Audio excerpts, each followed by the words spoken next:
ভালো না সেই জন্য নেব না। আপনার কি সমস্যা যে নিয়ে যাবেন না কেন? এক্সকিউজ মি একটু মামা সাইডে এইভাবে চলাফেরা কি হয়েছে কি ঝামেলা এখানে?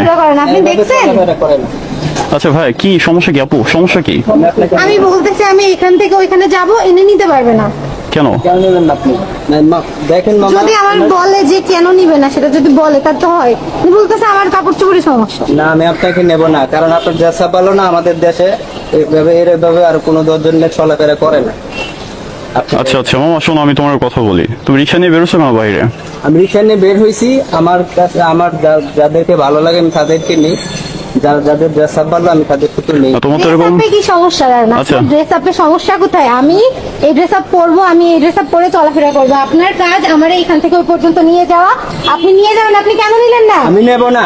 কেন নেবেন না? আমি নেব না। আচ্ছা ভালো না। এক্সকিউজ মি আপু আস্তে কথা বলেন আপনি। যেভাবে চলাফেরা করে সেভাবে আর 10 জন মেয়ে দেখছেন? হ্যাঁ, আমি দেখছি। আর 10 জনের ভিতরে 8 জনই এইভাবে চলাফেরা করে। অবশ্যই আপনাকে দেখছি এইভাবে আর দেখছি। 10 জন মেয়ের ভিতরে 8 জন মেয়ে এইভাবে চলাফেরা করে। হ্যাঁ করে। না করে না। কেন করে না? নেবেন না কেন? আচ্ছা ওয়েট নিতে হবে কেন? না আমি ওনাকে নেব না, কারণ বাংলাদেশে এরকম। আপনি এবার বলেন, আপনার আমি ভাইরাল করবো। দাঁড়ান, আপনি এবার বলেন। এতক্ষণ যা বলতেছিলেন না, ওকে। এখন বলেন। আচ্ছা জি আমি হ্যাঁ আপনারা দুজন একটু থামেন।